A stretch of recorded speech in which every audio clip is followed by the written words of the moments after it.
What is good, fam? Salute Nation. Appreciate you guys pulling up. Post game reaction show.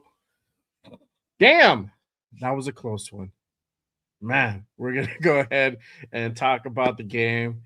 So, without further ado, let's go ahead and kick this thing off. Here we go.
Inside Allegiant Stadium for the first time this year. Touchdown Raiders! Touchdown Raiders! And for the touchdown! Through from behind! Ball's out! Raiders!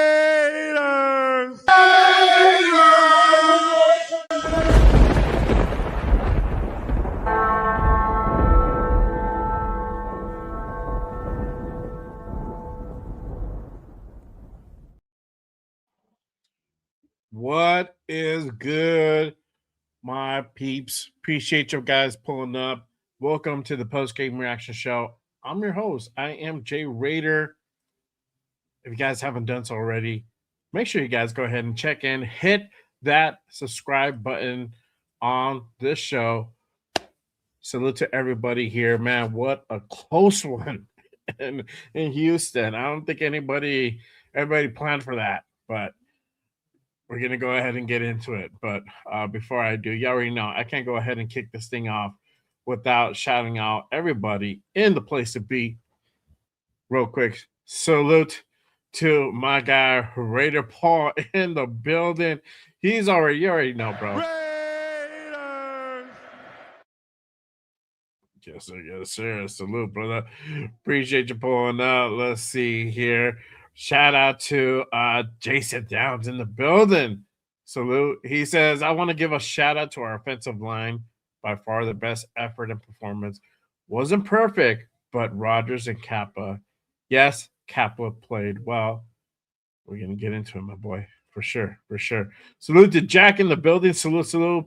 It was a close game. Appreciate you pulling up, my guy. Yaga in the building. What to do, my guy? Salute to you. Appreciate you pulling up. My guy, Rosetown, one of my mods here at Just Raiders. Salute, brother. Appreciate you pulling up. Let's see here, man. How we played today we might win the next two games. But we're going to talk about that one. Yes, sir. But for sure, appreciate you guys tapping in. Let's go ahead and get into this show. Obviously, Raiders losing another one without being said. But this one was a close one. Well, closer one. Raiders come up short to the Texans, 23-21. I'm Houston. Raiders now fall to 2-13 for the season. But even with that being said, today's performance was a slightly better performance, but also Texans played crappy. So I don't know what was going on with the Texans today. I think they kind of took us a little bit too lightly. There's still some spunk. There's still some gas in the tank. These guys are not going to quit. They're going to go out and play their hardest. We're trying to prove we're not straight out dog shit. We can elevate our class a little bit, and so these guys are out there trying to go ahead and prove just that. So you, you can't take can never count out the Raiders, but we knew most likely how this game was going to go, but I don't think a lot of people anticipated being this close in the game. Let's go ahead and hit up that box score. Y'all already know. Make sure you guys go ahead and share your comments, your questions in the chat. Go ahead and put that through. Salute to everybody on YouTube and everybody on X as well. Appreciate you guys tapping in. So again, make sure you guys go ahead and put your comments in there, questions, anything you guys want to go ahead and sound off. You already know it's therapy. It's therapy. We're just a couple more games from the hellish of a season nightmare to be over. We're almost there, everyone.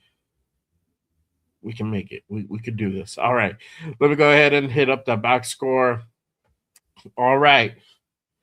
Raiders 21, Texans 23. Y'all already know if you guys watched it. If you guys didn't watch it and just tapping in, because that could definitely happen. There's a lot of people who are checked out. They just might be tapping into the show, which is great. So it was a close. It was a kind of a close one. It wasn't that close, but it was close enough to ruffle some feathers and get some people nervous. A lot of people nervous in Houston. I'm pretty sure those people around the nation, or those who are going for the tank, were kind of nervous about this. I was just like, okay, we got ourselves a ball game. Let's see what happens. And I didn't hold my breath on us, pulling out a win. But there you have it. 23-21 final score. Total yards, Raiders 315 yards to 270. We won the stat battle there. Passing was kind of even, 170 to 187. Rushing yards, this is kind of where the difference maker is, 145 to 83. Yards per play, 5.9, 4.4. Now, let's go down to the first downs. 12 first downs to 16 for the Texans. Third down efficiency, they were slightly better. There were 7 out of 15. We're 6 out of 14. We did, surprisingly, we didn't really go for it on fourth down. So, one of those games that normally, we go for it 1 or 2 times per game. This game, Pete decided not to go ahead and take those risks and play a little bit safer. Okay. Total plays, 53 plays to 61. Sacks allowed. Again, it is another 3 average sack day for the team. 3 sacks allowed. Penalties, it was 9 out of 85.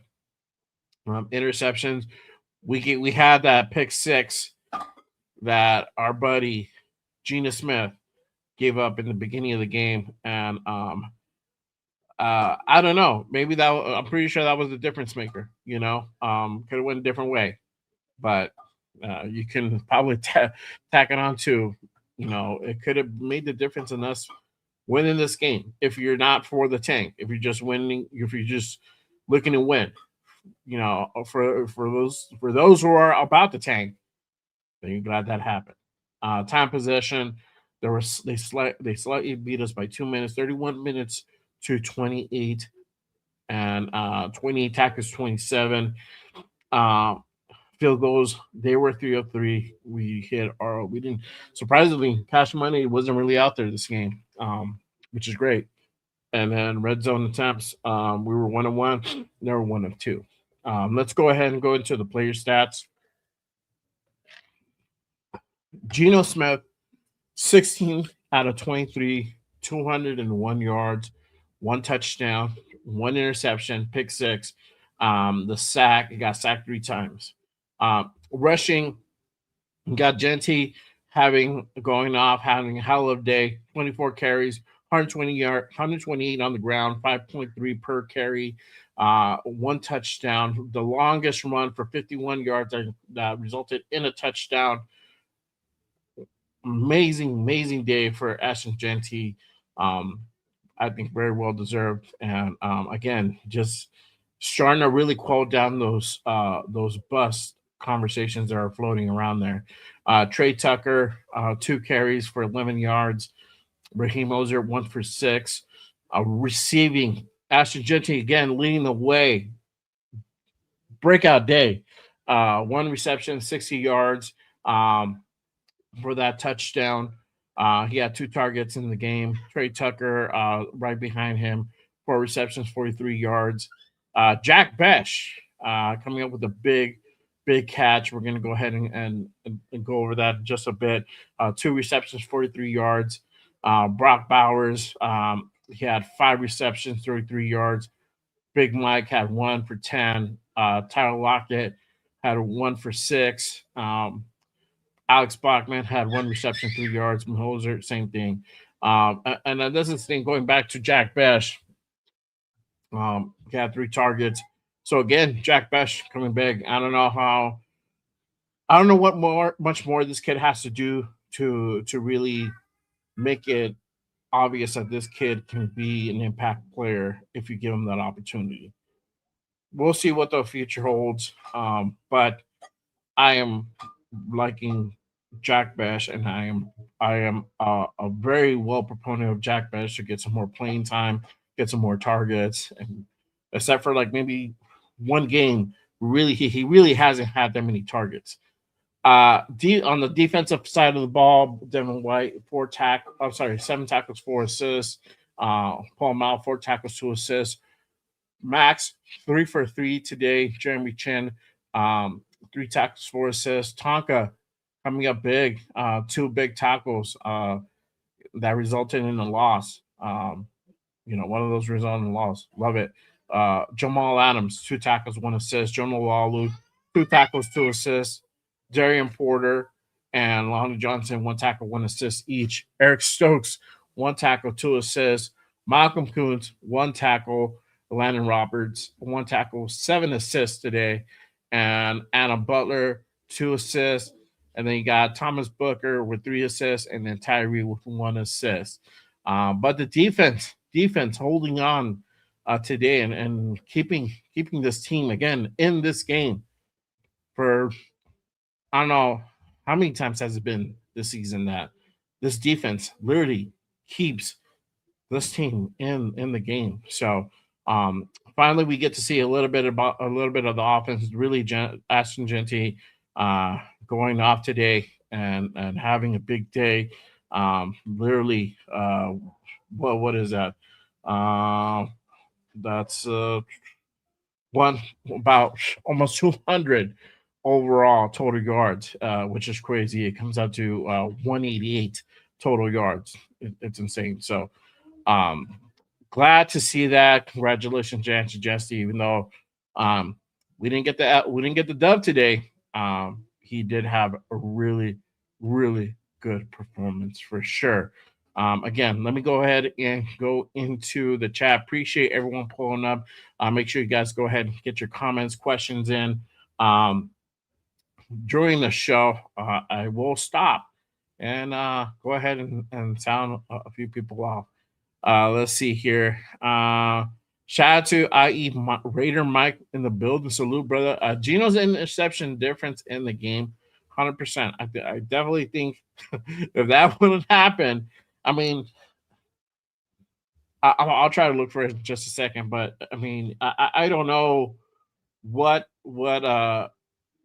I mean, he was staring down Genty all day before that pick, and it was it was pretty awful. It was pretty awful, but um, yeah. Let me see if I can go ahead and find that, um, and then I'll go ahead and play it if I can in just a bit. Uh, let's see here. Jason says, "I was confident Gino was gonna mess it up. Yeah, at least once during the game. We're already expecting that. Just it is what it is." Paul with the Just Tank baby. Let's go. He is above Mendoza. I know, bro. I know. I know. I see you. Let's see here. Rosan said those pass interference from Porter, Nani, and Gino pick cost us the game. Yeah, for sure. And that PI from Porter, I mean, nah, from Lonnie, it that was really in the gray area, bro. That was borderline. You know, would it be at a Legion? Could that have been called? I don't know. Maybe not. But you already know track record with the refs and whatnot. That's always going to go against us. 100%, 100%. That's what happens when we get that type of matchup. When you get a receiver versus a safety, you can get good. And he hasn't had that much burn, so yeah, for sure. Shout out to my guy Troy in the building. Salute, brother. Good evening, Jay, and happy holidays to you and your fam. And this was a great game for Genty. Two bad calls that led them to win, for sure. Thank you, brother. Hey, happy holidays to you. Happy holidays to everybody here. Salute to everybody. I hope you guys are safe. I hope you guys had a great weekend. We are ramping up to Christmas, just a few days away. I'm excited. I'm glad the holidays are here. It's that damn time. So I hope you guys have some good plans. If not, just some chill plans with the family. But yeah, I hope everybody has a great weekend. And you know what? We didn't play as shitty as we did prior games. We didn't get it blown out. So I think everybody can go hold their head up a little bit higher tomorrow when they go in to work, holding their heads up a little bit high, a little bit high. So we'll see. But let's see here. I'm gonna take this comment shout to Jordan in the building. Salute, brother. I just so you know, I haven't seen the Casey game. Don't know what happens, but you and somebody else said Minshew was out. I think Rosetown said it earlier. So I don't know what happened. I mean, you already know with Minshew, it's like, man, that dude's that dude is been used to getting fucked up. So not surprised. Arnie says with Minshew out and a bad Giant team, with these two wins down the draft board, how we go, nobody, you can't say for sure we're gonna win those two games. I honestly think going into this next week coming up, those games are going to be up for grabs. More the Giants game than it is the Chiefs game. I don't know who. Let me take a look as far as their roster uh, for the Chiefs. I don't know who's going to be after Minshew if he's really out. Um, and it says here that he might have a torn ACL. That is the word on the street. Well, at least according to CBS Sports. Veteran backup Chris Adukan is gonna be the guy to replace him for the next couple of games. So I don't know who that is. Never seen him play. So we'll see how that goes. I still think that Chiefs will beat us. I think it's going to be something where it's going to be a game like this. It's going to be much, much closer. So we'll see. But let's go ahead and get into some of these highlights real quick. Again, appreciate you guys. Hey, apologies real quick if I sound off. Just getting over this minor cold. I'm still a little congested, so yeah, it's been sucking the last few days. So let me go ahead and pull up uh, the Brock touchdown again. Raiders striking early early in the second quarter. Um, Brock for the TD. Let's go ahead and take a look. This is Brock with the first touchdown by the Raiders. Coming out here. If Will Anderson hits, and that was probably the first. That's probably the first time in about 2 games that we scored in the red zone. So it was good to see that drive really kind of be put together and capped off with Brock Bowers in the end zone. It surprisingly we tied the Texans 7-7. But again, big day for Genty. He was just going off today. Had 2 big touchdowns. Let's go ahead and take a look at those from Ashton Genty. We'll go ahead and pull that up. Here we go. That was the first one by. Let me go ahead and pull up the other one. And the big run by Ashton Genty for the TD. Here we go. This is Ashton Genty on his second touchdown, that 51-yard run. So beautiful, beautiful run. I was totally surprised. But once he's able to go ahead and break that, second and third level, he, especially in space, this is what happens. He can go ahead and get away from defenders pretty quick. So again, Genty having 2 big touchdowns this game, going off 188 total yards, 128 on the ground, 60 on the air, having a pretty complete game. Totally different performance from the prior week from that blowout game in Philly, which really sucked. But yeah, again, what you guys let me know your thoughts on this performance from Genty, from Brock. You even have other rookies stepping up. Again, another. We're starting to see glimpses of Jack Bech and what he can do. He's starting to be a guy who can, be an impact and be able to go ahead and make plays. So let me go ahead and pull this one up from Brock earlier today as well. separation in the catch. Bech inside the 25-yard line. Miles Bryant on the tackle, but Jack Bech with a career-long 37-yard. Has some time, taking a shot down the field for Bech. Separation in the catch. Bech. And I mean that 30-yard drop was really nice. And again, it's being able to go ahead and create separation, and that's something that he is able to go ahead and do, despite what other people might think. He's able to go ahead and do that, and able to get open and be able to go ahead and get those big plays. But real quick, let me go ahead and again pull up to the chat. I appreciate you guys tapping in and rocking with me on this post-game show. Salute to everyone. If you guys haven't done so, hit that like and subscribe button. Turn on your notifications. As news happens, I go on. Don't want to be left out in the dark. Appreciate you guys rocking with me post-game show. Let's see here. All right.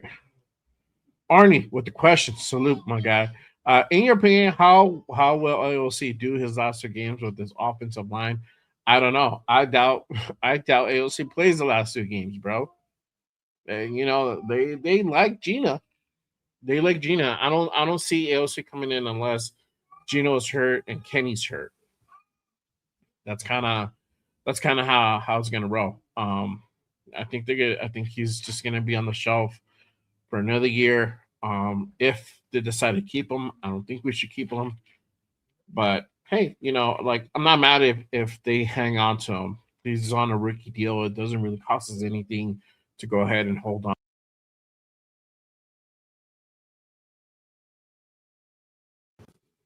All right. Sorry about that, man. I cut out.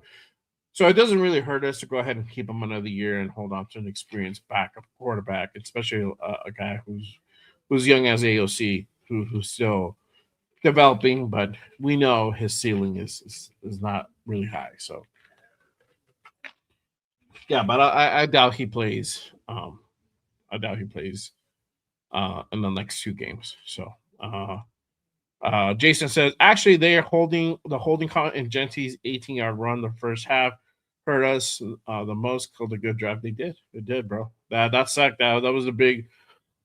And that was on Parham, bro. That was on Parham with the with that call, and man, it did really kill the momentum on that drive. Minshew has potential. Yep. Yes, sir. Do you reject or accept Tyree Wilson's fifth-year option? I reject wholeheartedly.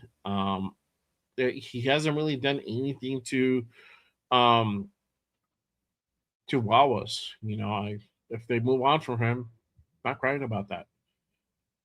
Yeah. Shout out to Troy. He says, finally, Greg Olson called good plays. He did. He did. That Geno turnover, that pick six was probably the only blemish, and that's not on him. That's 100% on Geno. He was staring down Gentry the whole fucking time. It's like, all right, dog. Like, are you just trying to sell it that you're gonna throw that ball away? But again, it's just him trying to create an opportunity. I get it, but sometimes you gotta go ahead and throw that ball away and start over. If not, shit like that happens. Let's see. With Gentry and Max playing out playing out of their minds, who else were you impressed with on the offense and the defensive side? Well, obviously, Gentry having a phenomenal day. Um, receiver. I'm impressed by Jack Besh. I want him to get more targets, more opportunities. Unfortunately, I don't know if that's really going to happen. We'll see, right?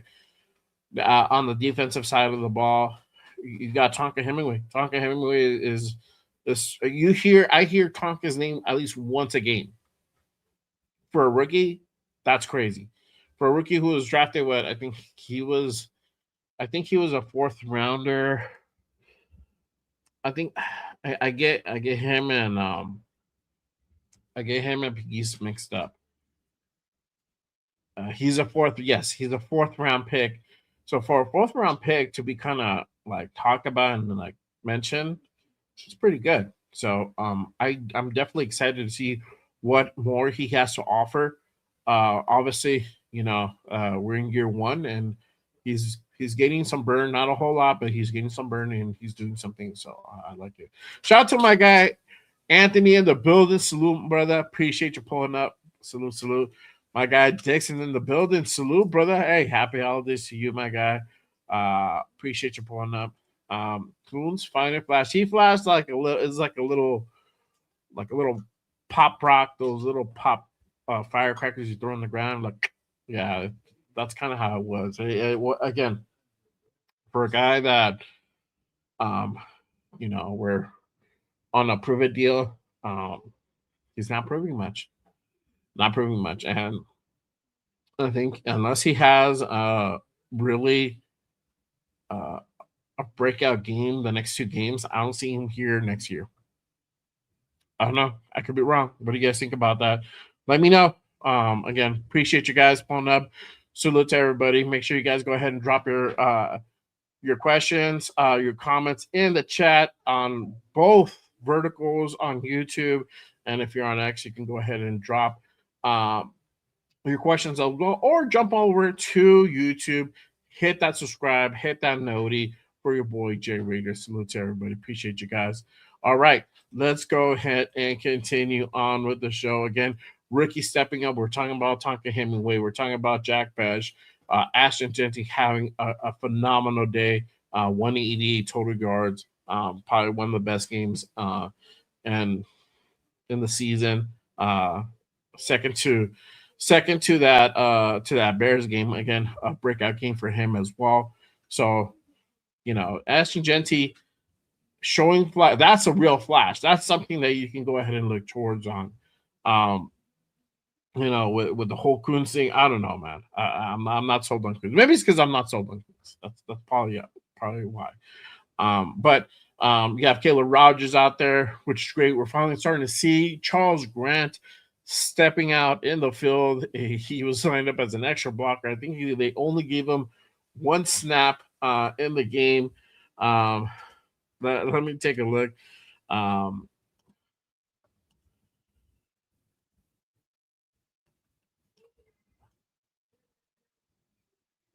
let's see here. Text. Okay. He had. Well, I don't know. I heard they played him up, but they say it says here that he didn't record any. I distinctly heard him set up as an extra blocker. So, um, yeah, at least one. So we're fine. At least he's starting to get some playing time. He's dressed, not getting healthy scratch anymore, which is like it was a weekly thing for the majority of the season. So we're finally starting to see these guys, and we can start assessing some of these guys' skills and what they can potentially do down the road in next season. Because we know this season is straight up done. There is no question about that. Um, so I definitely want to see more from certain guys. Dante Thornton, again, we haven't seen him much. I don't know if we're gonna. I don't know if we're gonna continue seeing him. If they decide to let him go, I'm not gonna be too surprised about that move. He's been struggling majority of the season, hasn't really been that impact player that Pete and other people were looking for, including myself. I had high hopes for him, but so some guys just don't always pan out. So unfortunately, that's kind of how it goes for him. But everybody else is looking pretty well, and we just need to go ahead and continue seeing more burn for sure. But let's go to the talk that everyone wants to talk about. It is that time in the season already. It is draft talk time, y'all. And you already know we have our eyes set on a particular order, and that is the draft order to Tankathon. We go. Let me go ahead and pull that up and share that with you guys. Let's see here. All right. Here we are. Tankathon. Okay.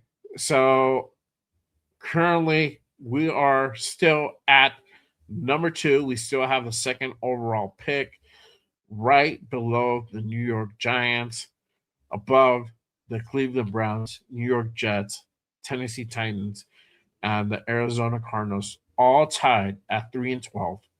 You got after that, you got Commanders at 4-11, the Saints at 5-10 with Cincinnati, and then you have Miami at 6-9 at number 10.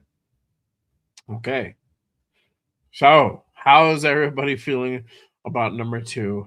We have next on the schedule, on the docket, the New York Giants in Las Vegas next Sunday for the Tank Bowl for the number 1 overall pick in the 2026 NFL draft. How do you guys think that's going to go? I don't know. Again, there you got guys like Arnie saying like, "How is this? Are we going to win these 2 games?" You know, some people are still doubtful, including myself, that we're going to win any more games this season. This is going to be, let me tell you guys something. This is going to be a very close game that we're going to go ahead and see next Sunday.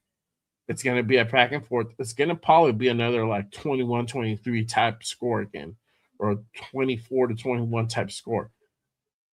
It's going to go back and forth, and it could literally as a toss up. I still give the Giants the advantage of them being able to go ahead and pull out the dub this Sunday coming up versus the Giants in Vegas. Now, moving on to the Chiefs.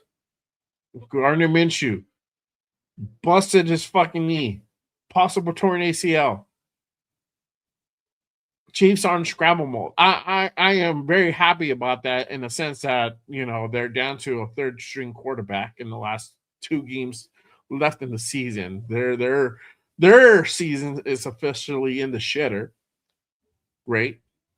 But what does that mean for us? They are the last team that we have to play at the end of the season. What does that mean for this team moving forward? Does that mean we have a potential to go ahead and steal one and end off our season in a win?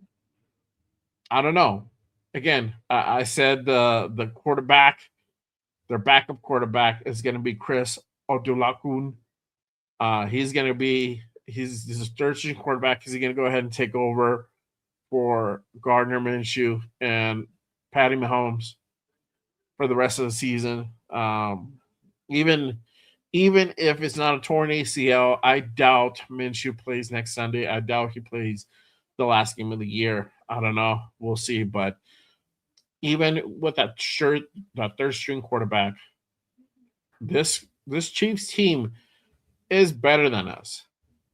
It is they are better than us, but I think this is going to be a much closer game.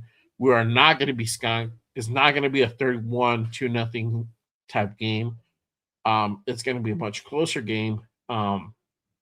With us basically scoring maybe 10 to 13 points in that game, but it's going to be a much closer game. The spread is definitely not going to be as much as it was last time when we met them in KC. What are you guys' thoughts about the next two games coming up? About having the number two pick? Who do you guys want to see as the Raiders go ahead and go after at number two? Do you guys think they're going to go ahead and jump up to number one? Next week is a very exciting game for many reasons. Shout out to LB Rated 10. He's going to be at that game. He said he's going to go ahead and rock his fucking Jackson Dark jersey. More power to him. I'll be at home watching it. My comfortable home. I will not be out in Vegas. I won't be out in Vegas until most likely next season. We'll see. But I doubt, or right before the next open practice. All right, let's go ahead and move on. Still on this draft talk. As you guys know, college playoffs started this weekend, and some of the QB prospects played this weekend. I want to go ahead and go over this part. Let me pull that up. This is the college football bracket. If you guys are following the tank, if you guys not following the tank, this is your playoff bracket for college football. And let's go ahead and start from the top, and I'll go ahead and work my way down. Again, make sure you guys go ahead and put in your comments, questions, anything you guys want to go ahead and go over. Go ahead and put that on that chat. We had Oregon take on James Madison, literally wreck James Madison, 51-34. Dante Moore putting on basically a clinic versus James Madison. I caught part of that game. Man, that kid, if you're following Dante Moore, that kid looks really good. I want to see more from him. They take on Texas Tech in the next round in the Orange Bowl. So we'll go ahead and get to see more of Dante Moore in certain situations with a tougher team in Texas Tech. They're coming off a bye and they'll be in that next round, but literally dissecting that James Madison defense. But, we kind of saw that coming. You had Alabama take on Oklahoma. Ty Simpson getting the dub over Oklahoma 34-24. They move on. They take on Fernando Mendoza in the next round in the Rose Bowl in Cali in Pasadena. That's going to be a great one. All eyes are going to be on that game. The two potential prospects for the Raiders, if they're going to go QB side on their draft pick, Fernando Mendoza, Ty Simpson. It could be a close game. It could be a blowout. I don't want to say it's anybody's game, but Indiana is most likely the heavy favorite in this one, but it'll be interesting to see how close can Alabama keep it to Indiana, and could they potentially make some waves and maybe bring an upset to Indiana. We'll see. We'll see in that Rose Bowl. Um, we had Tulane and Ole Miss. Ole Miss literally wrecked Tulane 41-10. You had Miami win over Texas A&M 10-3. They move on. Miami versus Ohio State. There's some prospects there. That Ohio State defense, best defense in the nation. A lot of eyes to go ahead and keep on there if we're looking to go ahead and really start building out that defense as well. Ole Miss as well. They take on number 3 Georgia in the Sugar Bowl um, on January 1st as well. So I think if we're following along for quarterback prospects, it's going to be the Oregon game, which is January 1st on New Year's Day. The same thing followed by the Rose Bowl. Those two games are going to be literally a lot of eyes are going to be on that. And Raider Nation, definitely, if you're following this draft, definitely something to go ahead and keep your eyes on. Let me know who you guys go for. You already saw Raider Paul, all about Mendoza. I like Mendoza. I like Dante Moore. Let's see out of those two guys who really steps up. And I will definitely be, keeping tabs on those two guys. Ty Simpson, you know, um, my stock with me went down from that championship game. He did not have a really good performance, and they're going to go up against a really tough Indiana team that can definitely strike it in the heart if you let them. These guys will definitely go ahead and make you pay if you do not take them seriously. If there's no offense, they will go ahead and blow teams out of the water. So we'll see how Ty responds to that. Another prospect as well to go ahead and keep our eyes on. Again, you guys let me know who you guys are going for. If you guys have any potential quarterbacks, or you guys have your sets on that you would want the Raiders to go out for.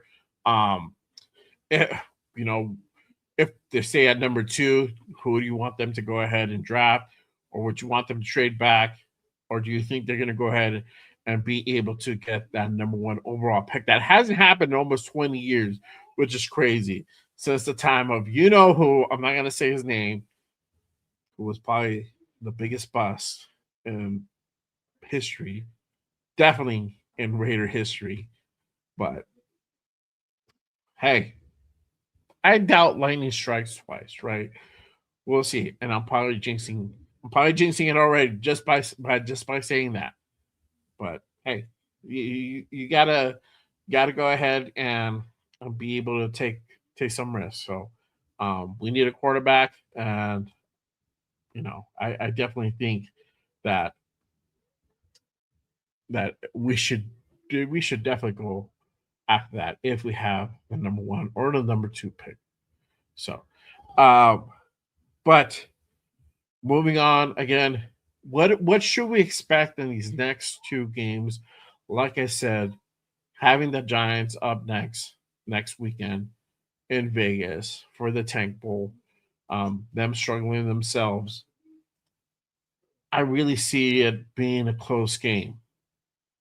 It's probably going to be a back and forth game, and it's going to be probably closer to a lot of people's comfort. And just prepare yourselves. Prepare yourselves. It's probably going to be a nail biter.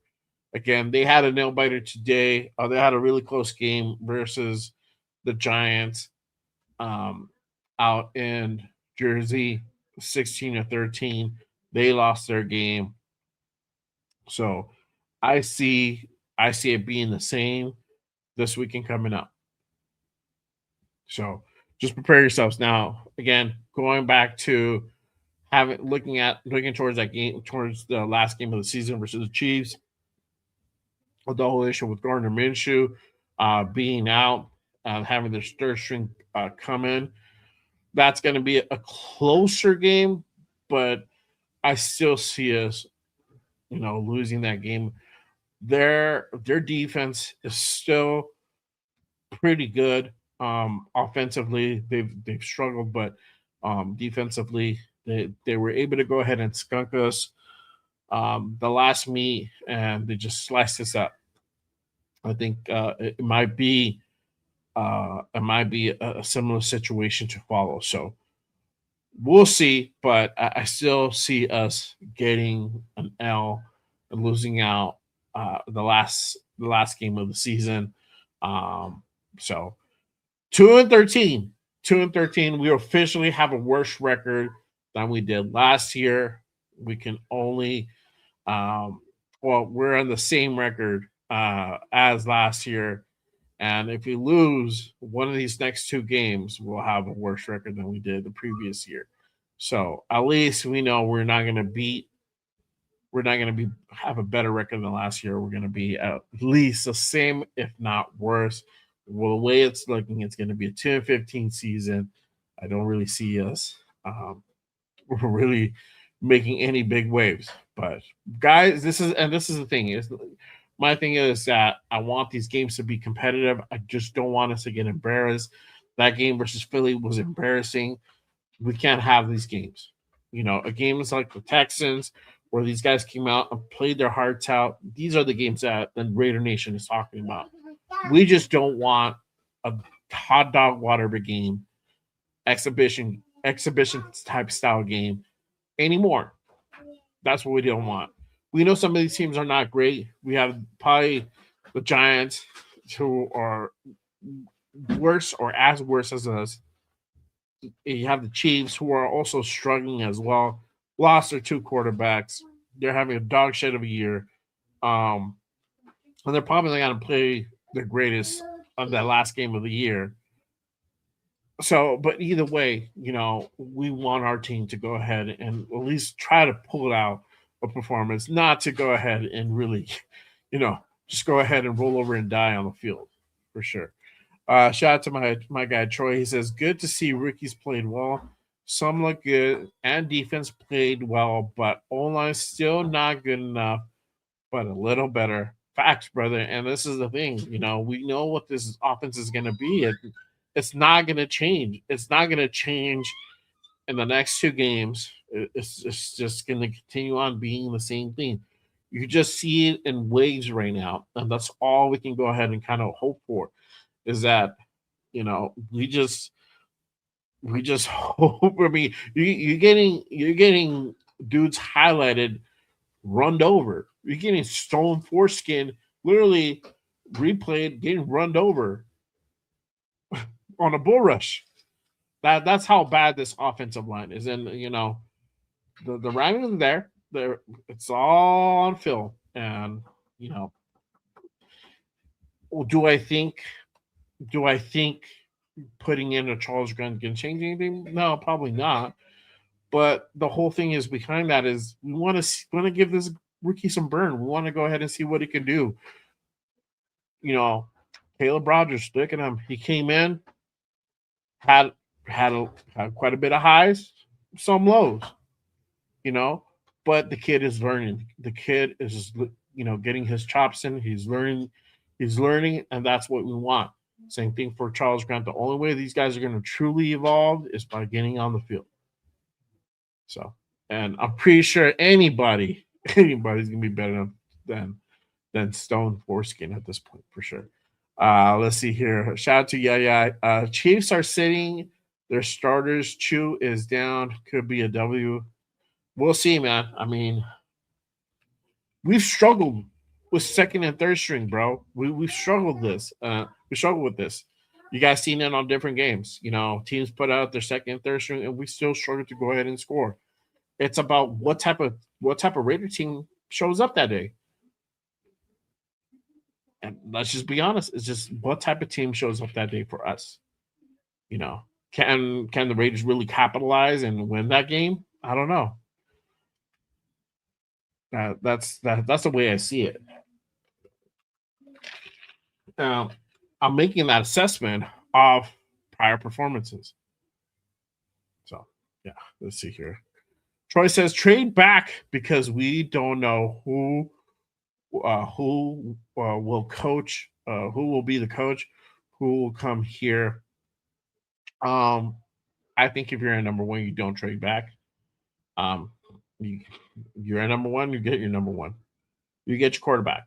That's my thing. If you're at number two, then that is definitely something that I'm definitely open to. See what happens. But I think if you're at number one, you stay at number one. There's too many things that we need. One thing for sure, we need a quarterback. Um, you know. Now I'm gonna say this: if to what you just said, to trade back, I think if you have the number one, that might happen with Pete because he's gonna ride with Gino no matter what. We see that. I mean, it should be clear and evident as of now, especially having a game like he just had today, which was still terrible. It wasn't great, but having him uh, be able to put up like 2 touchdowns, that's going to always be the excuse on why he should stick around, right? So I think trading back might be more of a possibility if Pete is still here. I think that's the direction they would maybe want to go and get more draft capital to fix other areas because he is so content with Geno Smith. I don't know. Now, if Brady wants to go ahead and clear house, and I'm gonna go ahead and put this up in just a bit. If Brady and Spy Tech want to go ahead and just clip everybody and clear house, then that changes things. And if we have the number one pick, I'm leaning it's going to be quarterback. And speaking of which, I'm going to go ahead and put this up real quick. Shout out to my guy Raiders Resistance. If you don't follow Raiders Resistance, make sure you guys go ahead and head on over to to Instagram and give my guy Raiders Resistance a follow. Also, Raiders Daily as well. Make sure you guys go ahead and give him a follow with the highlight content that I put up earlier. Shout out to him. Great content by him. So this came out the other day by Ian Rappaport. It says Tom Brady will increase his presence in the Raiders front office. Now, we've heard this shit before. I'm going to sound off in a bit, and I'll give you guys my 2 cents on this. But let me go ahead and read what Ian Rappaport wrote. He says, a Las Vegas minority owner, Tom Brady, is expected to increase his presence with the Raiders front office and more fluidly hands-on the team's operations per Ian Rappaport. Brady was reportedly frustrated when the team fell 2-9 a few weeks back. He looks to aim to correct his mistakes this offseason. So it goes on to say first order business will be to evaluate the future of Pete Carroll, and it's likely Carroll will move on once the season concludes in 3 weeks, right? So when this came on, which was earlier this week. Now, my thing is this: we've heard this before. We've heard from Mark saying that he's going to go ahead and, take over operations and be more hands-on and be involved with the draft and yada yada. But then we hear that, he's not the guy really evaluating talent. So there's a lot of conjecture, a lot of back and forth, a lot of a lot of contradiction going on that this front office has been saying since the beginning of the last off season, which is almost a year ago when we let go of AP, right? And here we are now, 2-13, second pick in the draft currently, and we're having the same fucking shit literally recycled to us. I'm just gonna go ahead and just take this with a big grain of salt. I don't see Tom getting involved with this team really. You might hear shit that he's gonna be involved, You might hear things that he probably had his hand in the kicky jar to some of these things that probably happened. But I think this whole shit with Fox and him announcing really puts a lot of restraint on some of the things that he may or may not have to do. And I always go back to the analogy of Robert De Niro Casino. For everybody who's a movie buff, if you guys watched Casino, um, you know, that movie, he runs a casino, but he doesn't have a gambling license. You need a gambling license in order for anybody to work in a casino anywhere, or usually in most states, right? Some states might differ. I don't know. But in Nevada, you need a gambling license to work in a Las Vegas casino, especially if you're heading operations, which Robert De Niro does not. So he has to kind of like do a lot of his, he's out on the floor, but he has a guy that he talks to that, he sends his orders through, which is, a little short guy, a little short chubby guy. I forgot Don Wrinkles. And he sends all of his plans and everything to, and his decision making goes through that guy from him, right? It doesn't come from ownership.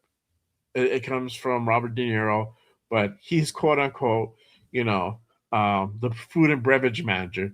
But he really secretly runs the fucking casino.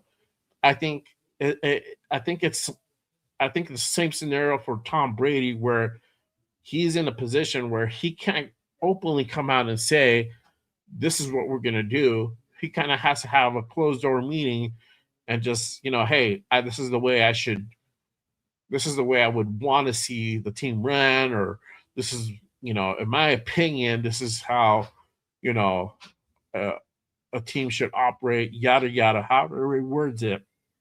But I think there's a lot of pussyfooting that happens. Yes, I said pussyfoot. A lot of pussyfooting that happens with Tom Brady and this front office.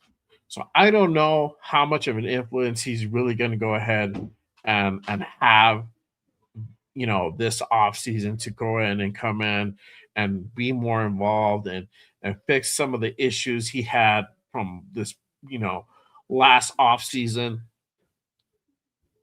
Don't hold your breath, y'all. you know I think, Mark, if it is, obviously you guys have like Tom Brady who are gonna give their 2 cents. Apparently Jim Gray is there to giving his 2 cents as well. So you're gonna have guys like that who are gonna go ahead and share their opinions on the next step on how things should go. So yes, I don't think Tom is gonna be involved as what Ian Rappaport might think he's gonna be involved. So we'll see. But again, appreciate you guys pulling up and tapping in. Salute to my guy, 401 Raider Jeff in the building. Salute my guy. Appreciate you pulling up. Shout out to Steven Conway. He says we need to go ahead and wait for CJ Carr. That is a long ways away, and I don't know if we're going to be able to go ahead and get this high up again. I don't know. I really doubt that, especially if we hit on a few more guys in the next draft, things might change. We'll see. I don't know, but I think if you have the opportunity, if you get the number 1, number 2 pick, you need to go ahead and take it. That's just basically put. Let's see here. Shout out to my guy Marcus Banks in the building. One of my members here at Just Rated. Salute, brother. Appreciate you tapping in. Thanks for joining the show. Let's see here. Steven says we need a pass rusher and actually get to the QB. I know what you're saying. Either way, there should be another guy on the other side of Max. That's for damn sure. Yeah. Brady said if he trains for a month, he would whoop ass in the league. Hey, me too. Hey, dog, and pigs fly, bro. So, I mean, there's, you're Brady's fit, bro, but I mean, there's something called football shape. So, I don't know if it'll take him a month to do that, but maybe I don't know. Shout out to Steven. Hey, appreciate you with a $2 holla. Salute, my guy. Thank you for that. Super appreciate you, my guy. Salute. Again, with the follow up to $2 holla. Salute, my guy. Appreciate you. Let's see here. He says, we are leaving our cornerbacks out to dry. We only have one pass rusher. We need to trade back and get multiple picks, then grab CJ Carr in 27 because the quarterback class that this year is not any good. And this is the thing. And I know what you're saying, man. But that's always that's what everybody says every year. The quarterback class is not good. This quarterback class is not good. Next year's gonna be better. We were saying that last year for this year, and look at this year. You're only gonna get a handful of guys that come out. You're never gonna have a plethora of dudes that you can go ahead and select from. We don't even know how many guys are really gonna declare as of yet. We have a good estimation on probably 4 guys are gonna declare, but there's no guys that are really standing out. And that's all about those also about these quarterback needy teams. How many really are out there? How many really desperately need a quarterback? I think we definitely are on that fucking list. You can put a couple teams in that list. There's teams that should go ahead and start working towards replacing their guys at the end, towards the future, but they're not quarterback needy at that you can go ahead and say flat out, these guys are going to make a move to go ahead and pick up a quarterback. I don't know. My thing is, if you have the pick, get the pick, get the guy. You know, um, if we're in a certain, like I said, if we're in a certain situation, if Pete's here and we have the number one, maybe that's an opportunity where they might trade back. We don't know because his mentality, he's with Gino. He's riding with Gino for the next 2 years. That's his guy. That's his guy. But if Pete gets clipped and all this coaching staff and new guy comes in, it's probably going to be quarterback oriented for sure. For sure. Let's see here. Uh, yeah, me too, bro. Fucking one of the best movies of all time, bro. Casino. I love that movie. One of the best movies. There's other movies for sure. If you watch the Texans, they compete. They compete with a good defense and a flat out shitty offense. They are not good offense, and that's what the commentator was saying towards the end of the game. Like the defense is good. It's just this offense is suspect where they don't know how far they're going to be able to go ahead and get in the playoffs. They're probably going to be one and done. Like that probably could be the case. My thing is this. Texans didn't play good today. They played shitty. They let us, this real Texans, if they would have took us seriously, I don't think the score would have been as close as this. I think would probably have been held to maybe like a touchdown. I think the gap would have been farther. They may have not scored more than 23 points, but I think the gap would have been closer, and I think that kind of was a problem. So again, salute to my guy Steven with the $2 holla. Salute, my guy. Appreciate you, brother. With that, thank you for supporting the show, my guy. Gio says, agreed. Trade back. We need many players, not just one. Dixon says we're quarterback desperate, so I don't know. And that's the thing. This is the thing that has us that splits the nation sometimes where you have, where let's go get the quarterback and then hey, we need to go ahead and trade back. The thing is, when you have the number one pick, I don't know. I don't know if you trade back. But currently we're at number two. Currently that could be the move. We'll see. We have about 16 to 18 starting positions that need to be filled. And this is the thing, y'all. Not everything's going to be filled by the draft. You don't need to fill all your positions through the draft. You do it also in free agency, but this free agency has to be way more aggressive. It has to be a more smarter free agency. We're not bargain shopping at Ross anymore. We need to go ahead and put ourselves and treat ourselves a little bit. Go shop at Kohl's. Go shop at Macy's from time to time. It's okay. Go ahead and walk in there, do some window shopping. If you see something, let let's talk about it. Let's think about it for a bit. Let's see what we can do, especially that offensive line. We're gonna have money in the bank. We need to go ahead and spend money on this offensive line. Let's stop fucking around. I say this every fucking year, and I know I've only been doing this for 2 seasons now. But before that, when I was nobody, I was hitting up the damn Raiders comments on IG telling them to fucking get an offensive line. So no more fucking around. Let's spend money on the offensive line. Let's do it. Teams do it. We see the results. It goes a long way. So I hope to God that all this has been a coming to Jesus moment for the Raiders and this front office to take the situation with this offensive line, which it is really fucking bad, where they make all of our quarterbacks look like pee-wee football quarterbacks. It makes our running backs look like fucking JV guys. It's pretty awful, when you having commentators game after game after game after game literally just highlight and point out the fact that Genty is literally getting hit before he even reaches the line of scrimmage. I think that's the proof that you need to go ahead and really go out and spend on this offensive line in the offseason. Everything, if you really want to be competitive, if you really want to go ahead and take this team out of the gutter, you need to spend money on that offensive line.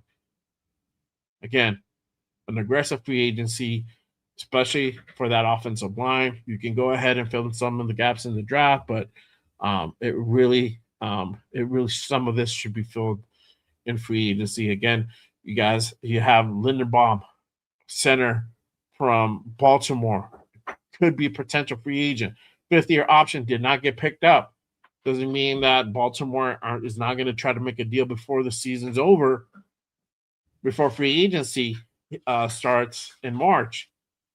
But as of right now, there's some hope. If they fuck this up and they let this guy walk, this is where Spytek needs to come out, pull out his fucking wallet, and start counting the fucking dollars.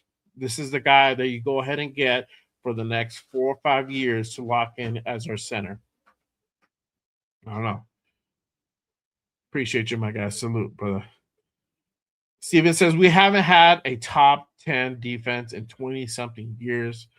Facts, bro. I think we came in close to 10th within the last like 2 or 3 years. I got to go back and look. I know we came like really close. We're in the teens, but still nothing where it's elite level defense. It's always something. It's either our secondary is shit or our secondary is good and our trench is shit. So, the whole thing with, what's his name falling out with the whole foot thing. That was a big blow, to say the least, in the offseason for sure. Philadelphia defensive line is like completely dominating, and their offense isn't any good either.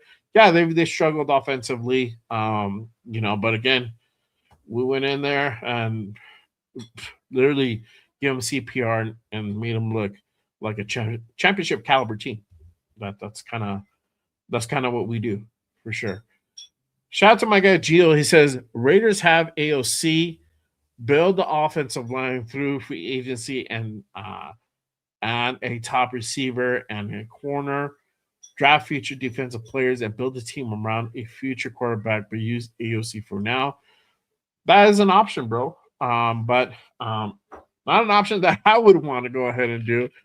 If we have a top pick, I would want to go for a quarterback. That's just me. We need a quarterback. When the fuck are we getting a quarterback? Stop enough waiting, because we're gonna come to this point again, 27, and next year, like late in 26, looking towards this 27 draft, and we're gonna say the same shit. There's not any good QB quarterback prospects out there. We're gonna be in the same situation. So you got to go ahead and this is why these draft. It's always a risk with these draft picks. There's nothing that says certain these guys are going to be the guys that are going to go ahead and hit. You just don't know. Gotta take a gamble. You can go ahead and make an educated guess, but at some point you gotta fucking roll the dice. I know we have that trauma from Jamarcus Russell, but we gotta get fucking over it. We need to go ahead and get a quarterback. And it's very rare when good quarterbacks hit the open market. Literally, it's a fucking bidding war. And I don't know who's gonna be out there, who's gonna be up for grabs that we can go ahead and nab in free agency. We know Gino ain't it. Gino ain't gonna be it. AOC ain't it. Um, you know, even with a decent offensive, even if you build up the offensive line and make it better, you're still gonna have a struggle. There's always gonna be a plateau. We're gonna look better, but we're not gonna. I doubt we win 10 games. It's always gonna be a plateau. So with AOC, and if you're trying to really go ahead and make something and make a run and be a contender, you need to be above mediocre, and that's going to get. And you need a premier blue chip quarterback for that. You need to go ahead and draft a guy like that. You have CJ Stroud. Even as much as he's struggling, they're still making fucking playoffs this year. Jaden Daniels. The only reason where they have a shit season is because of his injuries. Let's see what he does next year. That's going to be an interesting year. I like the kid, so I want to see what he does. So let's see what Washington does next season with a healthy Jaden Daniels. That's going to be the question. And they were starting off pretty good. So I don't know. Excuse me. Let's see. Steven says we need a number one wide receiver. We need an offensive line. We need to have two defensive linemen that have 10 sacks plus. That's a tall order, bro. 10 sacks plus is a tall fucking order. But we do need an offensive line. We do need another premier defensive lineman. So we may have something in Tonka. I don't know.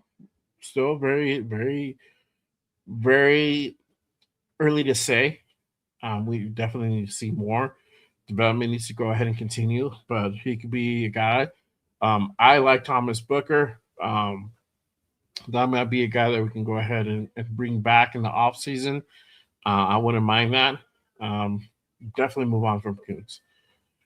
Unfortunately, he's not the guy. He's not the one.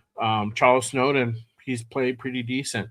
I think he's probably earned another year to see what we can do with him. So, but I would still want to draft an edge, and that's something that's why I say look at this Ohio State games coming up. Keep your eyes on that because there's some prospects there. Same thing. You have teams like Oregon, Indiana. Guys are. We still need guys defensively. That's still after quarterback. We still don't have a number one wide receiver.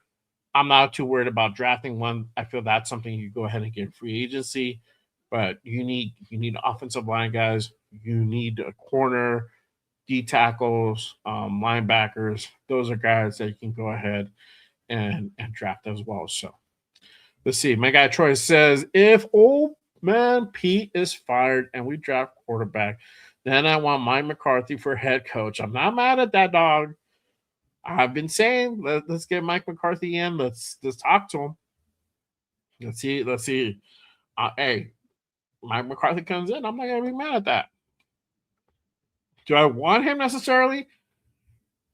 No, but I'm not completely opposed to him. I'm open to Mike McCarthy coming in. There's other guys I would want before him, and I'm pretty sure there's a lot of you guys have some too. But Mike McCarthy is definitely a guy that I wouldn't mind them, bringing in for an interview and talking to this offseason if it's really true. They're gonna move on from Pete. We talked about it last time, so we'll see what happens. Shout out to my guy Accelerate. I can't believe we made it who made a game of it. Yeah, dog, that's what I'm saying. It was a close fucking game. It was a close game. Shout out to my guy Steven for another $2 holla. Hey, appreciate you, my guy. Salute, bro. Thank you. Thank you. It means a lot, man. Ja, if Mendoza wins it all, every team will give up 3 first, 2 second picks, and a second, third round picks if we manage to end up with a first round pick. I don't know, bro. I doubt anybody will give up that. Again, you need to find that quarterback needing team. You know, going back, just looking at this list, it ain't. New York is not that desperate. Cleveland, they have 2 guys that they drafted from last season. Jets are probably the ones that you can go ahead and put in that category. Titans have Cam Ward. I doubt they'll make an aggressive move to go up that high. Arizona still has Kyler Murray, even if the whole rumors that they might move on, they still have Kyler Murray. I don't know. They could. It all depends what happens there. Washington has JD5. Doubt they make a move to go ahead and get a replacement for him. It's all about again. I think a healthy Jane Daniels next year is gonna be fucking a team to fucking look out for because they're probably gonna fuck shit up for real. You know, I want to see how he bounces back in an actual full year too for him. New Orleans, they have Talasha. I don't know. I heard they like him. And they got Spence Rat. Cincinnati with the whole Joe Burrow thing. I don't even know how that's gonna fucking work out. I don't see Joe Burrow leaving Cincinnati, but hey, crazy shit has happened. Um, and then you have Miami at number 10, and they could be a quarterback needing team. That's a team that I feel more realistically could make a big jump to go ahead and get a quarterback for the future. You already know with Tua and all his issues with his concussion, he's concussion prone, you know, and he's getting older. That is a guy that I see them eventually start, you know, getting ready to make a move to get his replacement for the future, if not flat out just completely replace that dude and just have him sit as a backup or whatever plans they have for him. So I don't know, but literally maybe 3 teams that I potentially see that move. Yeah, my thing is this: if you have the number 1, I would get Mendoza. Get your quarterback. I don't know. I don't know. I don't know how much longer you have to wait. I was gonna make this point earlier. You know, people were saying wait for next year. So this draft class coming up for Drew Alar. Drew Alar shit this year. Just don't know how these guys are gonna fucking pan out. You know, the draft class might not be as good. It looks like it keeps getting worse and worse every year. So it's like this might be as good as it gets for quite a while. I don't know. Let's see. Steven says, no, that was later in the half of the season. That was later half of the season. Okay, I'm not sure what you're referring to. We might. I don't know. I don't know. We're gonna beat the Chiefs now. The defense is still pretty cool. You know, they skunked us. They skunked us. I mean, we didn't help ourselves either. But yeah, I mean, they literally skunked us back in October. So that's still something to go ahead and keep in mind of. Let's see here. Dixon, the rules in today's NFL favor offensives. Yep. Let's see.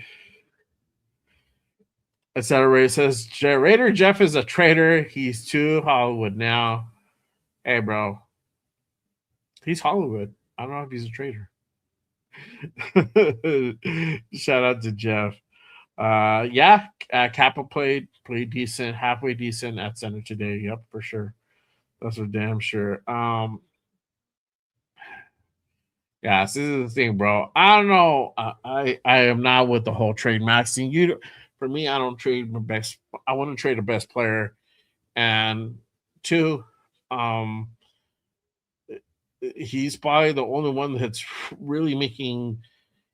He's really leading that defense and really making any type of real headway there on a more consistent basis.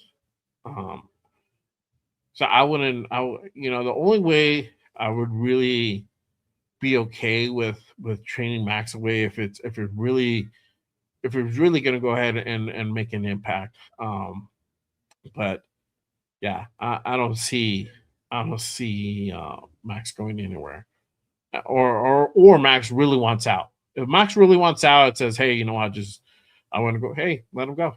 No hard feelings. I don't blame the dude for wanting out, but um, yeah, just to go ahead and flat out trade him for a couple picks, and then you're back to square one, and then you're having to go ahead and search for another edge, another defensive impact, defensive line guy that's going to make an impact like that. Yeah, it's counterproductive in my opinion. Let's see. There'll be a lot more quarterbacks in 27 coming out in the draft. Again, we say this every year, bro. We said that last year. This is like full circle for me again. Let's see. Steven says, I got some season ticks back in 95 when they came back from LA. It's getting really hard to watch the Raiders. Hey, bro, you're telling me, bro. But I pull up every game. I was gonna say every Sunday, but it's not. I pull up every game. And I pull up every game, bro. Win or lose, still watch it. I don't pay attention fully sometimes. I tune out, but I still watch it. The TV's on, so. Let's see. Shout out to Alec in the building. Appreciate you pulling up, my guy. We shall see if the Raiders can put together a coaching staff that Max can be on board with. I think Max is on board with this coaching staff. I just think this coaching staff is incompetent.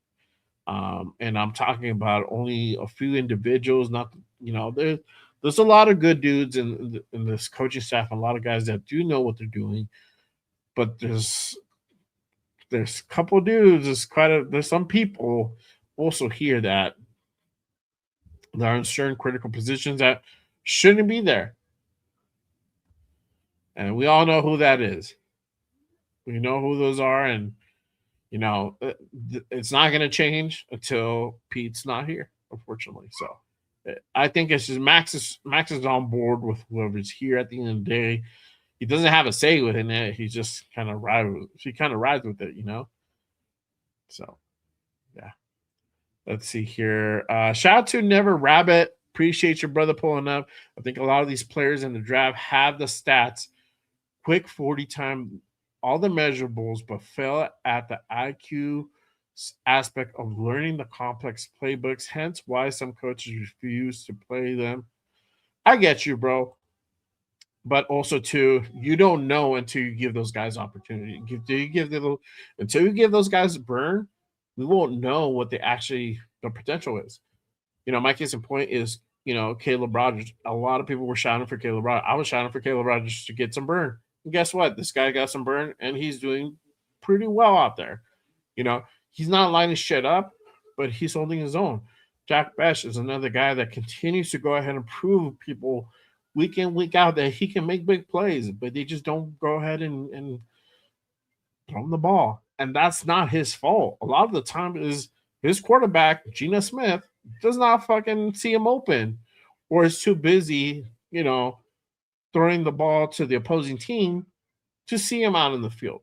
So, guys running one way, Besh is running the other. You can only do so much, right? You can only do so much to the targets you're thrown to. So when he does get the ball thrown to him, he has a high success rate. He has almost a zero drop rate, a very low drop rate. So I don't know. We'll see. Again, shout out to my guy Steven with the $2 holla. Appreciate you, my guy. Double dipping. Salute, brother. Thank you, man. I appreciate that.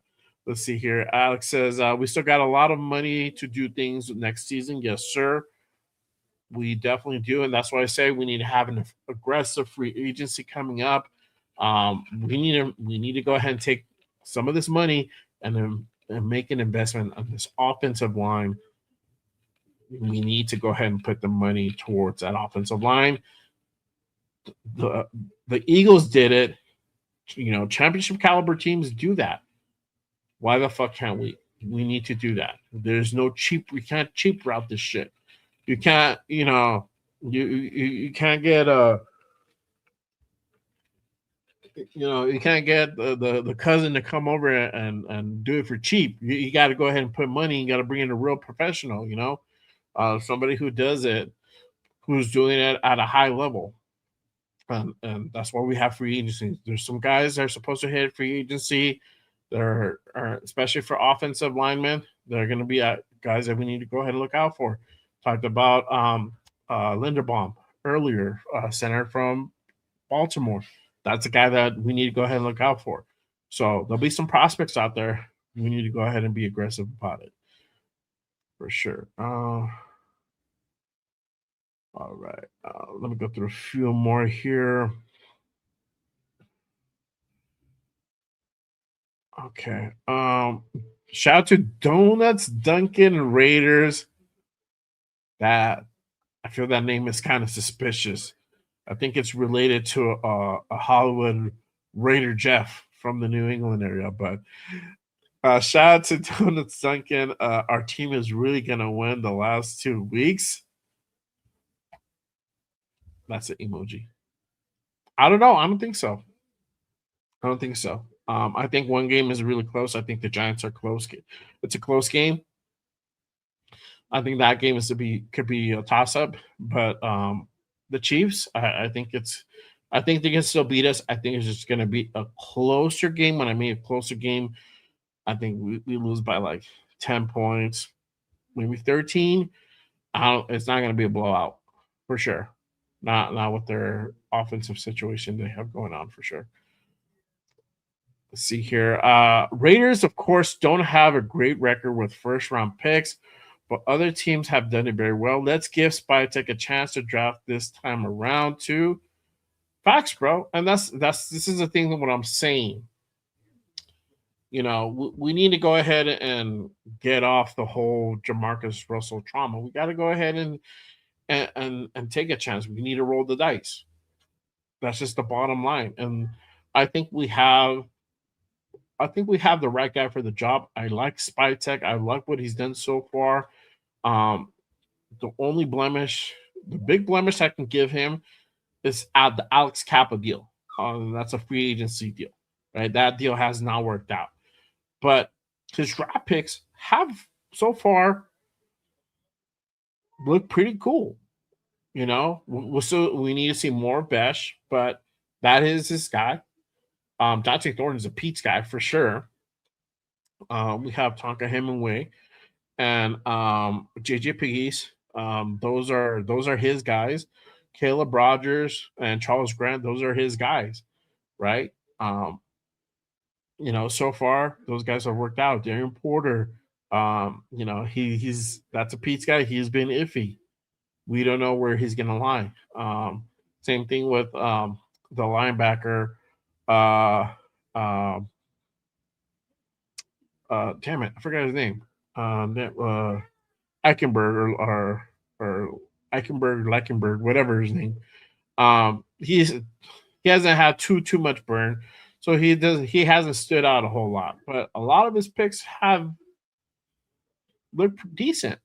And again, Linderbaum or what's his name? Eichenberg.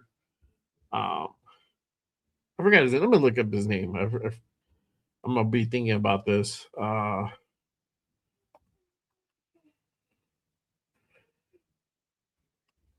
Okay. I think he's a 7th. Sorry, he's a 7th round pick.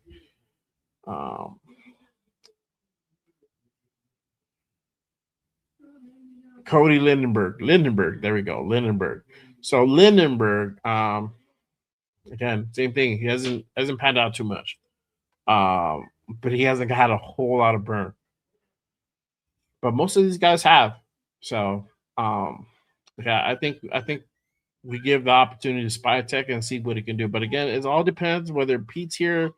That really makes a difference, believe it or not. Because I feel that if he's here, we're not gonna be aiming towards the quarterback. We're probably gonna trade back and get some more picks and go a different route. It might be an offensive lineman that we probably draft at whatever place we land in the first round, or if we get 2 picks, it might be an offensive lineman, uh, a defensive player. It could be that route. It could go all, they could go different ways. So yeah, um, yeah. Nelson Allard got hurt this college season. Yep. Donuts Duncan says, draft Mendoza unless the Jets give us their first round picks for 26 and one or two for 27. Yeah, yeah, we'll see, bro. Um, I think with this deal, if you have the Jets making a trade offer, you got to get a first round pick. Obviously, you're trading picks for this year. You're getting one for next year. You're getting a second round pick for this year. You got to tax that ass, bro, for sure, for sure. Um, to go ahead and move up that high. Never Rabbit says, I never understood trading away proven player and gambling on 3 potentials, especially with the Raiders' history of bad drafts. Maybe Spytech will be the difference. Exactly. And again, you have proven players that know that these guys can go ahead and perform at a high clip. You're willing to go ahead and trade away your best players for draft picks on guys that may or may not work out.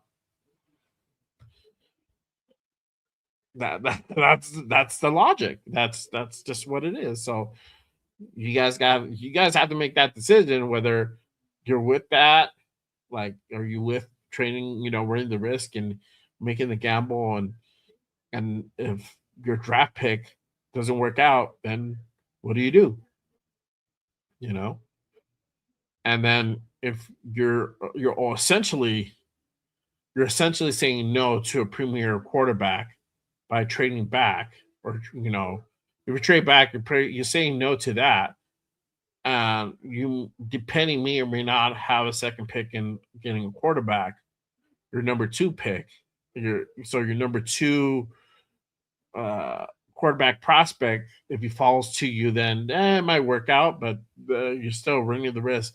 Depending how far down, how many other teams are quarterback needy. We saw this with Atlanta. They didn't need a quarterback, but they went out and got a Michael Penix. That could potentially happen as well. So it's a lot of shit that happens. You know, that's why they pay Spy Tech to the big bucks to be the GM. That's why they pay me the big bucks. So I don't know. I don't know. That's a tough one. I would just be straight out and just get the quarterback and move on from there. Just go from there. Build around that. Let's see here. We're not gonna get the number 1, but we'll beat the Giants. We'll see, bro. That's a tank bowl. That's gonna be a fun one. A lot of people are gonna. Oh man, I'm gonna be so interested in seeing the betting line for that game when we come up next week. It's gonna be very interesting. Yeah, yeah. See, yeah, Lindenberg was a 7th round pick though. Yeah, exactly. Yeah, a lot of good defensive talent this draft as well. Yeah, definitely Ohio State. The Ohio State games, definitely games to go ahead and just kind of keep an eye out for, and see who pops up um, in those games for potential pickups in the draft for sure. We know we need a secondary linebackers, so to keep continuing building out the secondary nickel for sure. It's gonna also take free agency to go ahead and plug up a lot of the holes that we have as well. Shout out to Frank Weber. He says, trust, yes, sir. Even the Ravens don't have every draft pick worked out for them. Facts, yeah, bro. They don't. Yeah. We don't have decent corners, bro. We don't.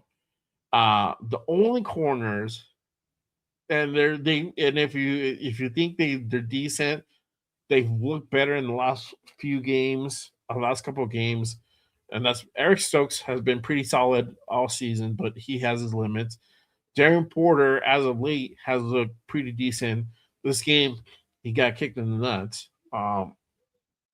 a couple of times. Last game, he got fucking cooked a lot. So if he's had some bad sins, he still looks better than Kyle Blue Kelly. I don't give a damn. He still looks better than Kyle Blue Kelly. We don't have a nickel. Grady Vance is still. I'm not sold on that dude. So I think you still need to go ahead and get a real true nickel in there. You can keep Grady and see what you can develop him into because he's still a young player. But you need to get a guy who knows who's experienced in that position who can go ahead and really just be solid. You don't even need him to make an impact. You just need a guy to be a presence at the nickel that can go ahead and make plays and just be solid. That's it. That way we don't get cooked up in the middle every fucking time. You know? Um yeah, see? Stokes has his limits. Yep, for sure. And Porter has his potential. That's a kid that I will definitely like him to continue getting more reps. It sucks for Caillou. I don't like guys getting hurt, but it did open the door for Porter to get more reps and get more experience, and he's only going to continue to grow and get better from these opportunities from these starts for sure. Our safeties are not that good. Paul Mal was struggling in the beginning of the season, especially at free safety. Now he got shifted back to strong safety. He's doing better. Got Lonnie Johnson, who looks okay, but you saw Lonnie Johnson had some trouble out there. Got that penalty called for that last touchdown that literally sealed the deal. And so that's a position that needs to be upgraded too. So I think with Paul Mao, you have a base. I think you just need to go ahead and get some more. You need to get a free safety, an experienced free safety, a guy who can really go ahead and handle shit back there. And then you need to go ahead and create some depth behind those guys. So yeah, see, yeah, Darnay Holmes is terrible at nickel. Exactly, bro. So we just need to fix uh, quite a bit of that secondary, and there was opportunities to do that. And again, it's just how aggressive we were in free agency, and some guys that was 100% Pete because there was a guys that we just passed up like that. I was like, well, why? Like this guy's fucking good. It's just because they didn't like the cut of the jib. That's Pete. That's Pete for you. And I get it. Like, if you have guys who are really like off the field issues, but if they don't fit your elite defense, your fucking, updated cover 3 from 2015, then they ain't right for you. So, this is what we get. This is what we get. And we have to really rely on that front four to keep us in games. So Frank says a good environment goes a long way. When you are trying to develop talent, you do. But also too, it's like you saw you. I mean, winning games is important too because that also cultivates a good environment. We started to see that the last couple games before this last game. This last game they came out a different fucking team. I'm glad. I'm happy for that. But the couple prior games, these guys were at each other, especially that Eagles game. Yeah, you saw Max fucking out there fucking growling like a dog, bro. And at his own teammates. So that locker room is, it happens. That's just the way it is. Yeah. If you get the QB, helps the back half of the defense. Yeah, exactly. Again, shout out to my guy Steven and with another $2 holla. Appreciate you, my guy. Salute to you. Thank you, brother. A true safety added. Yep, exactly. We definitely need that. My guy Troy says we need good coaches who can make the team better. We fucking definitely do. I think honestly, if Pete was open to making certain coaching changes, I think that this team would look a little bit. This team would improve pretty quickly, and that's the thing. We don't know. We don't know for sure what the deal is, what the deal is happening behind the scenes in the front office. It's funny. I had a discussion with my boy. He's my barber the other day when I was at the barber shop. We don't know what's going on behind closed doors in the front office. We can only speculate. And I was in total agreement. Like we don't know. We don't know what goes on and the meetings that happen, discussions are being done. We don't know, right? But we know one thing for sure: if the Raiders part ways, Brendan Carroll and Nate Carroll, this team offensively will probably improve. And if we get a good offensive coordinator, we'll probably it would probably improve even more so. So I don't know if there was just friction between those guys and Chip Kelly. Could have been that. Could have been that. Could have been Chip's play calling. Don't know. Don't know. So I feel that eventually we might hear the truth come out. Okay, you're starting to see shit come out from like AP and Telesco that came out during that stint, and so it'll eventually rear its ugly head. So yeah, yeah. Alex says Mac is shaking his head at Gino's mistakes. Yep, exactly, bro. That it if you throw away that, so there was two. Obviously, the pick says you throw away the ball, cool. Fourth down. Or I forgot what down that was. That Gino pick. You move on, and then you had that. I think it was like a 8 or 9 yard loss that he had as well on that rollout, and he was getting pressured, and so shit like that, throw away the ball, start over, punt the motherfucker. I mean, you know, uh, at a certain point, you just got to go ahead and cut your losses. So, it is what it is. I'm trying to go ahead and find that. Let's see here. Uh, yeah, I'm trying to find that Geno pick. Let's see if I can pull it up for you guys really quickly. We can kind of go over that, but it's just shit like that happens consistently from Geno Smith that you know puts us out of the game sometimes. I think like obviously we were saying earlier, if that wouldn't happen, that's probably the difference maker in the game. But he had Gino turn it over, that pick six, and you know, shit, it is what it is. It sucks. Sometimes it goes that way. Uh, I don't think I'll be able to go ahead and find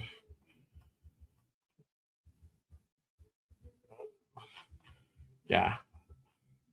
If I do, I'll go ahead and let you guys know. But yeah, that pick was for sure terrible. For sure, for sure. Let's see here. This it? No. Yeah. I'm still trying to go ahead and look for it.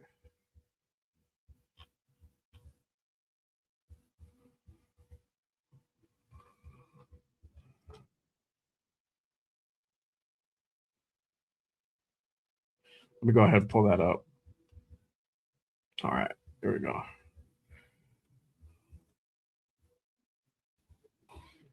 Okay. Let me go ahead and pull up, and this is again the Geno pick that happened early on in the game in the first quarter. And like I said, I think that was a difference maker. So let's kind of view that really quick. 3rd down and 1. Gino is intercepted. It's Derek Stingley on the return. Stingley. And if you see, just kind of on that rollout, he was just staring down Genty the whole time, and you have a coverage just like this. You're really threading the needle Gino on on a throw like that. And then you throw it on the inside, you're not even throwing on the outside. It's so this play definitely could have been avoided if Gino was just to go ahead and throw away the ball. The 31 situation, you can either go ahead and most likely punt it away. You can go ahead and try to see if you can get them to go off sides. If you're trying to go ahead and fake it, like you can go for it on 4th and 1. But here, literally, in such a short yardage situation, and when you're deep back in your own zone, pick six, literally was a ball buster. And I'm surprised that the team still hung on all the way they did, and throughout the game, I'm very surprised at that. So, um, the other one was again that 9-yard loss or 8-yard loss, something like that. They put them like in a second or third down and long situation, 13 or something like that. And again, it's like throw away the fucking ball. You got out of danger, great. Throw away the ball. Don't get sacked. He ran for a loss. Again, counterproductiveness. It's just not having that awareness. It's just like he's had better IQ. I don't know. It's just he's gay. He gets in his own way. So for sure, drafting a wide receiver threat that would be better than overspending on one in free agency. Yeah, but the thing is, again, you don't know if these guys are going to pan out or not. If you make a right move, you can go ahead and get a guy in free agency and stretch him out for a 3 or 4 year contract and keep him here on a long term basis. And then that way it makes more sense. We don't need multiple wide receivers. I think Trey Tucker is here again next year. Jack Bech is going to be here. Brock Bowers is not going anywhere.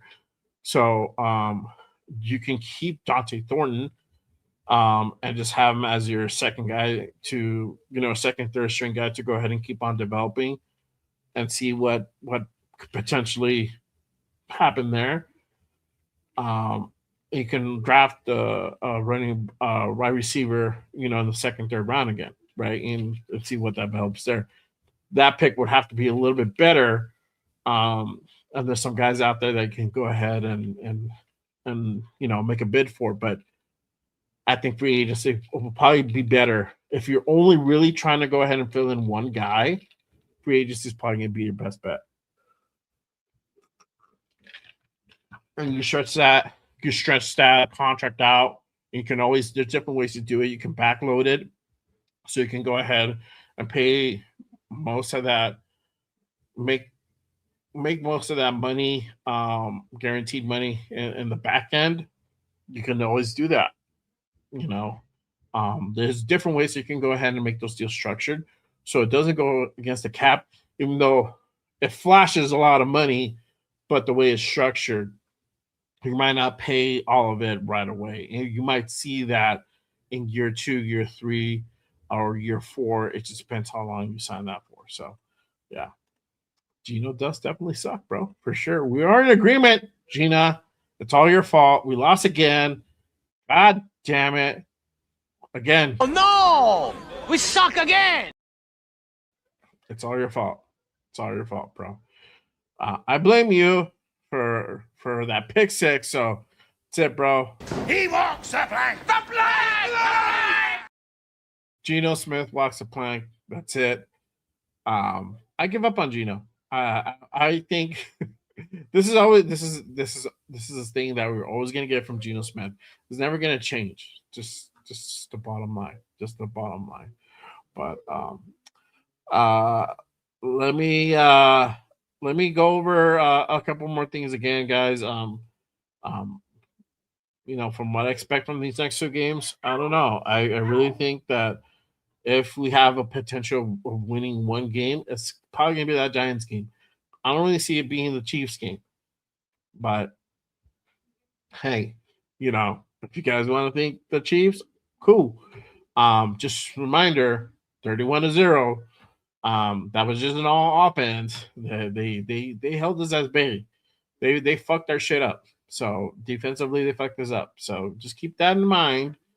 They might have a trash quarterback with their string guy, but they still have a pretty decent defense. So a decent defense can definitely hold us at bay.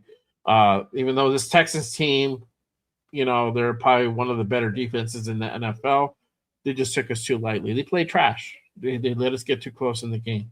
You can see it throughout the game. Their offense struggled, but that's not really anything too new.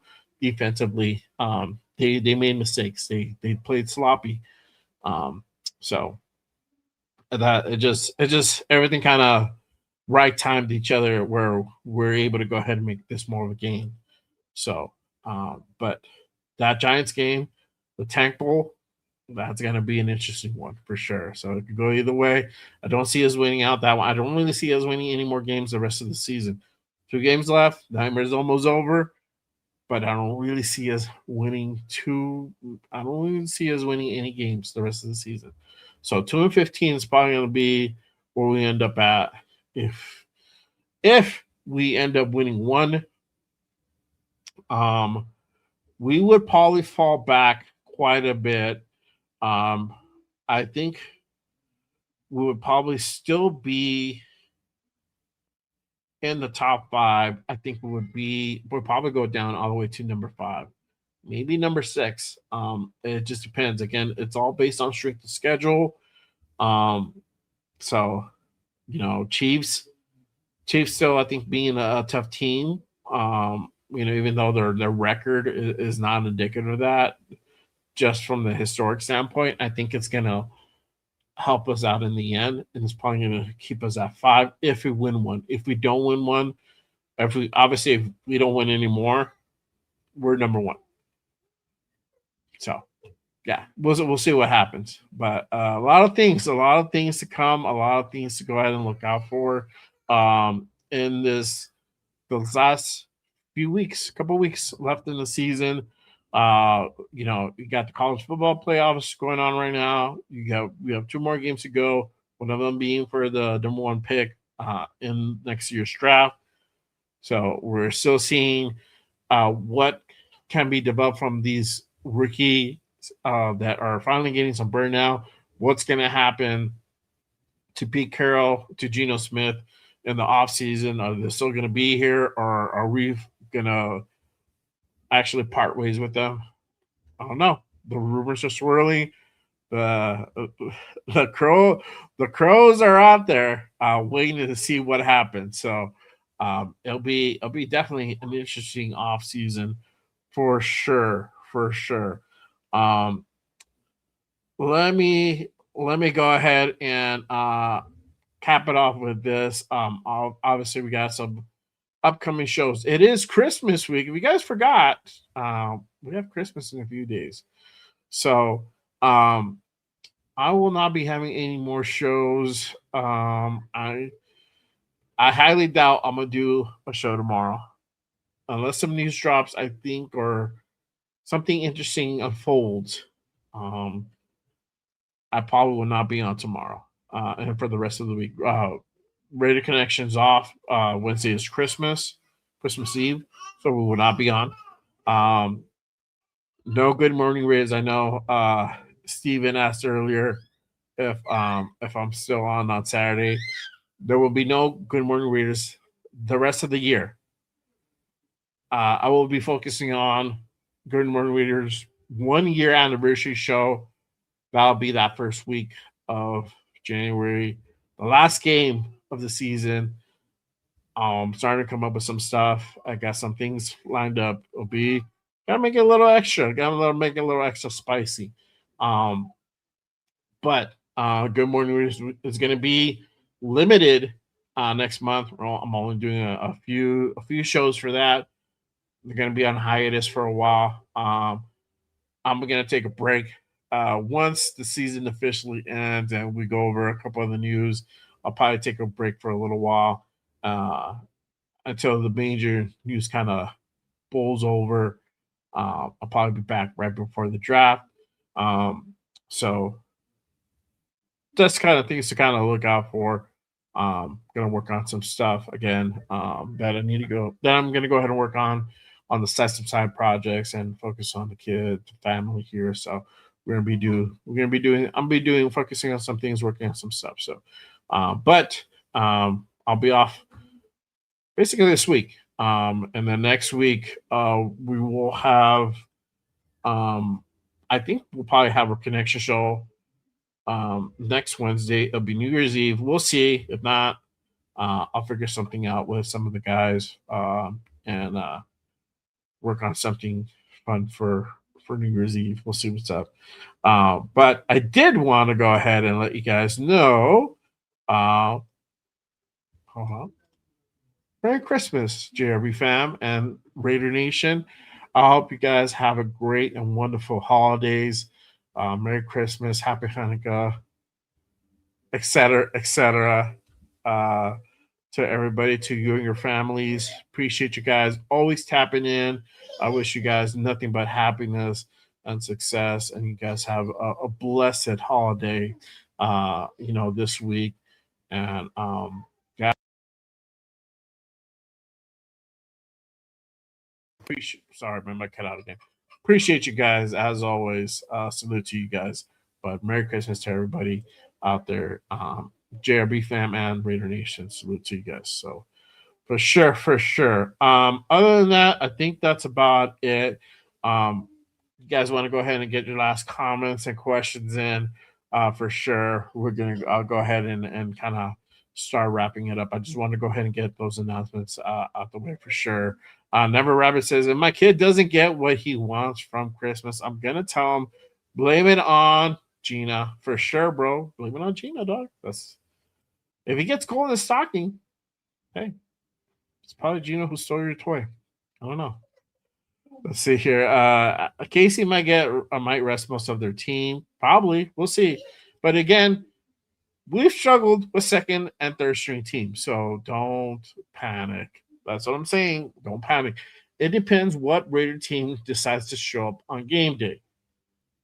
Things could change very quickly and the team could go sideways. I don't know. It's very wishy-washy right now. It's not a good time in the locker room.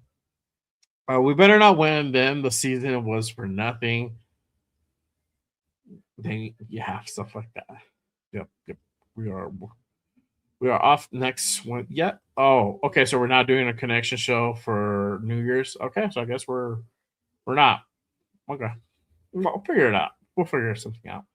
I did New Year's last year, so I might do New Year's Eve. We'll see. Titans might win another game. Hopefully. We'll see. Hey, appreciate your brother. Salute, man. Hey, thank you for the $2 special. Salute, brother. Thank you, man. Yeah, thank you, brother. Salute. Merry Christmas. Yes, sir.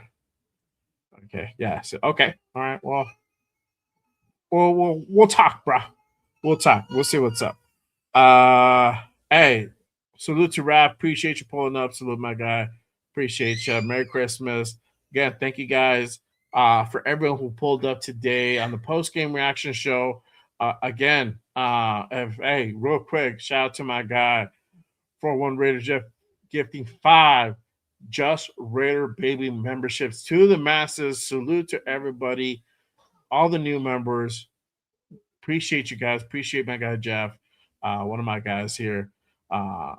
Salute, co-host on Wednesdays. So, I guess the connection will be off for the rest of the year. We're back next year. Apparently, we're back next year with new shows for the Reddit connection. So, appreciate you, my guys. Salute. Yes, sir. Salute to y'all. Yeah, appreciate you guys. Thank you, man. Thank you guys. I will be back. I'll be back the following week unless some news drops tomorrow. Some shit happens tomorrow. I don't know. I won't be on. So I will definitely, as you hear, I'm going to be spending some time with my meetings over here, and we're gonna do the Christmas thing. You already know. But appreciate you guys. Again, if you guys haven't done so already, if you guys are new, make sure you guys hit that like and subscribe button on this channel. I am trying to go ahead and grow this channel to 1,500 subscribers. We're at 13, 15 last I checked. So make sure you guys hit that subscribe button. I'm usually on 3 days a week. So got some shows, got different type of content, Raider content to go ahead and show you guys. So make sure you guys hit that subscribe button. I've been coming up with some stuff, working on some stuff for next year as well. So we're gonna go ahead and shake some things up. Working on intros and shows and all that good stuff. So we'll see what happens for 26. There'll be some stuff to look out for. So make sure you guys go ahead and tap in and hit that subscribe button for sure. But again, other than that, appreciate you guys. Love you guys. Make sure you guys have a safe and happy holidays and happy new year. I will go ahead and tap in with you guys for the next post game show. I'll be on for the post game show for the Tank Bowl. We're gonna do the damn thing, that's for sure. So I'll be on for that. But the rest of the week I'll be off. So again, appreciate you guys. I'll see you guys the next time. As always, remember, just Raiders, baby. Peace. I should have hit the outro. Damn. All right. Peace, y'all. Salute.